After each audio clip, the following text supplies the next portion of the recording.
नमस्कार, बंगाल तंत्र साधना में आप सभी का स्वागत है। आज मैं आपको दूसरा एक परी की साधना देने वाला हूँ। इसका नाम है सोन परी। बहुत सारे लोग ये सुन के थोड़ा सा सीरियल का नाम याद आ जा रहा होगा, लेकिन इसको सोन परी इसलिए बोलते हैं क्योंकि ये सोना जो होता है ना, इनको बहुत प्रिय है।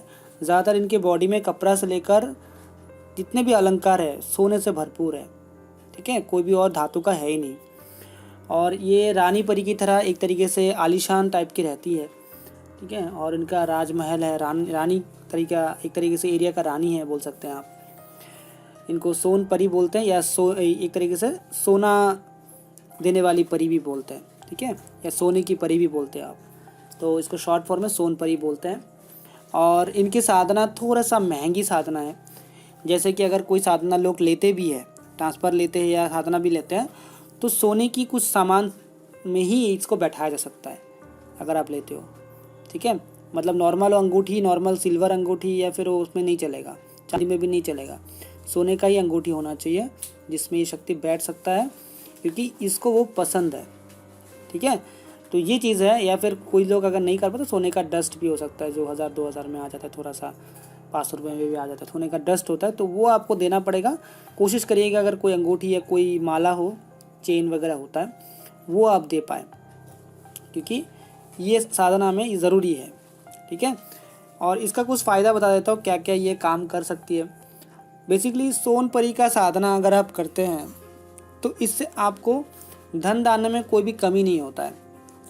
आपको ये ज़्यादातर जितना सुना गया है कि ये जो विलुप्त हो गई है सोने के जो सिक्के होते थे, वो प्रदान करती है। अगर आप इसको पूर्ण सिद्धि कर पाए तो थोड़ा सा मुश्किल है, लोगों के लिए इतना आसान नहीं रहेगा। और अगर आप उतना भी नहीं कर पाए, आंशिक भी कर पाए, तब भी आपको इनडायरेक्ट तरीके से गुप्त धन की जानकारी देती है। कहाँ पे गुप्त धन है, कैसे निकलवाना है। ठीक है, और या फिर अगर आपका ज्वेलरी का बिज़नेस है या फिर कोई और धातु का बिज़नेस है, तो इसमें आपको बहुत ज़्यादा आपको ऊपर तक लेके जाती है। ठीक है, तो अगर कोई ज्वेलरी बिज़नेस करना चाहते हैं तो उनके लिए ये साधना एकदम तरीके से अमृत के काम करेगा।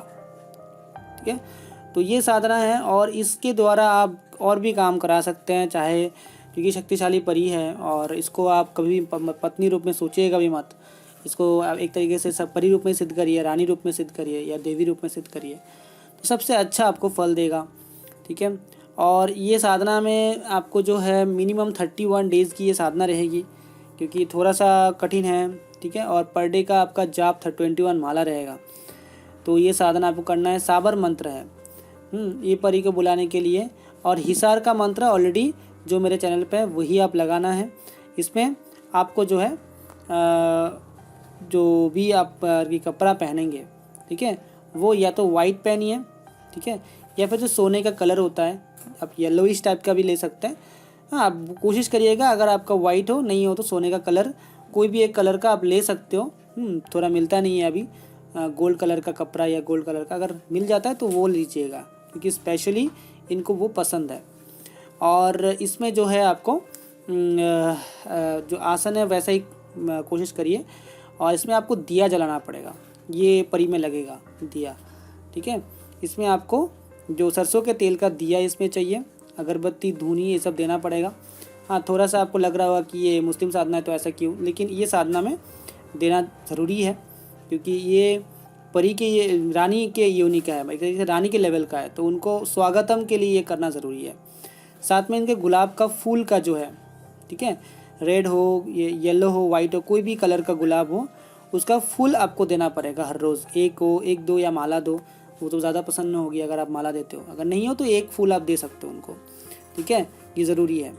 और उसके बाद जो है आपको यहाँ पे मिठाई वगैरह देना पड़ेगा। कोई भी मिठाई दे सकते हो। मिठाई में आप संदेश दो, फिर आप खीर दो, जैसा आपकी मर्ज़ी है, वो आपको हर रोज़ इनको देना है। और जो अगर बच जाता है पूरा दिन, नेक्स्ट दिन को इसको क्या करना है, कोई भी पेड़ का जो बड़े पेड़ होता है ना, उसका जो रूट होता है उस पर डाल सकते हो, या फिर कोई पानी में भी बहा दे सकते हो। ठीक है, उसको वैसे खुद मत खाना या फिर ना किसी को खिलाना, ये नियम होता है। तो ये आपको करना है। और उसके बाद जो है आपको साधना शुरू करना है कोई भी शुक्रवार के दिन से, हाँ, या फिर कोई पूर्णिमा या 9 चांद जुमेरात होते हैं उसके दिन से। तो ये सब अच्छे अच्छे दिन हैं, कोई ऐसा नहीं है कि पर्टिकुलर इसके दिन से ही करना है, ठीक है। तो ये दिन से आप इसका साधना करो। और साधना 31 डेज़ की आपको करना है, ठीक है। और हकीक की माला लेना है, जिसमें आपको उसको पूर्ण तरीके से संस्कारित करके ही इस्तेमाल में लाना है, वरना साधना सिद्ध नहीं होगा, संस्कारित अगर नहीं कर पाए, ठीक है। तो शायद अगर मैं डाला हूँ, अगर नहीं डाला हो तो संस्करण विधि में डाल दूंगा। कैसे मैंने रुद्राक्ष की माला का संस्कार विधि डाला हुआ है चैनल पे, बाकी के माला का कैसे होता है वो बता दूंगा, ठीक है। वो अगर आप कर पाओ तो बहुत ही अच्छा रहेगा। और इसमें जो है आपको हर दिन जितनी भी साधना करोगे, हर दिन धुले कपड़े पहनना, मतलब 2 सेट रखना, या क्योंकि एक सेट में धो के 2 दिन टाइम लगेगा, 1 दिन टाइम लगेगा सूखने में, तो हर दिन धुले हुए कपड़े आपको पहनने पड़ेंगे, ये इसका नियम है। और इसमें आपको हिसार लगाना है चक्कू से, नया चक्कू से। और अगर कहीं आप ऐसी जगह में कर रहे हैं जहाँ पे चक्कू से हीरा लगने में इशू हो रहा है, तो आप गंगा जल से भी लगा सकते हैं, ठीक है। और शरीर बंधन भी उसी मंत्र से ही करना है, ठीक है। आपको साधना शुरू करना है रात के 11-12 बजे से शुरू करना है, 2 से 4 बजे तक, मतलब 3:30 बजे के अंदर कंप्लीट करना है, जैसे भी करके क्यों ना हो, ठीक है। वज्रासन में ये साधना आपको शुरू करना है, ठीक है। जैसे आप नमाज़ पढ़ते हैं वैसे करके बैठ के पढ़ना है, ठीक है। लेकिन माला जापते रहना है और इसका साधना शुरू करना है। और ये आप चेक करिएगा, जितने दिन इसका साधना, पहले दिन में आपको बहुत सारी अनुभूति होंगे, ठीक है, बहुत लोभ दिखाए जाएंगे आपको। लेकिन धीरे धीरे जब आप साधना को नहीं छोड़ोगे, वो लोभ में नहीं आप आओगे, तो फिर ये आपको बहुत सारी और भी डरावनी चीज़ें दिखाएगी, फिर मोहित करने की कोशिश करेगी। तो हर तरीके से आपके ऊपर वार होगा, ठीक है। पहले तो आपको कुछ चीज़ें और ऐसी दिखाएगी जो अद्भुत हो, जिसमें आप थोड़ा सा सब कुछ छोड़ के वो चीज़ देखने लगो, ठीक है ना। जाप वाप बंद करके थोड़ा सा ये हो जाओ, मतलब आप एक तरीके से वंडर्ड हो जाओ, ठीक है ना। उसके बाद मतलब शॉक हो जाओ, या फिर आपको कुछ ऐसा दिखाएगी जिसमें डर इतना आपको लगेगा कि उसमें आप शॉक्ड हो जाओ, ठीक है। या फिर आपको ये शक्ति एक तरीके से मोहित भी करेगी, अट्रैक्ट करेगी, जिससे आपका जाप टूट जाए या ब्रह्मचार्य टूट जाए। तो ये सब चीज़ों से बचना है, क्योंकि माया और छल थोड़ा सा आता है जब आप साधना करोगे इसको सिद्ध करने के लिए, तो ये करती है, परीक्षा लेती है, हाँ। और ये सब चीज़ों को अगर आप नॉर्मली पार कर जाते हो, ठीक है, उसके बाद जो है ये लास्ट के दिन 31 जो 31 डे है उसमें आती है और आपके बोलती है आपको क्या चाहिए। देन आपको जो है उनको, ये आपका जो भी अंगूठी रहेगा, सोने का अंगूठी हो या जो भी आप लिए होंगे, उनको ये बोलना है कि ये मुझे वचन दीजिए कि आप हमेशा इस अंगूठी में समाहित रहेंगे मेरे लिए, जब भी मैं बुलाऊँ इस अंगूठी से आप निकलेंगे, ठीक है। और अगर अंगूठी में नहीं लेना तो मत लीजिए, आपको ऐसे ही बोलना कि जब मैं बुलाऊँ आइएगा, मेरा कार्य करिएगा और मेरे परिवार का रक्षा करिएगा।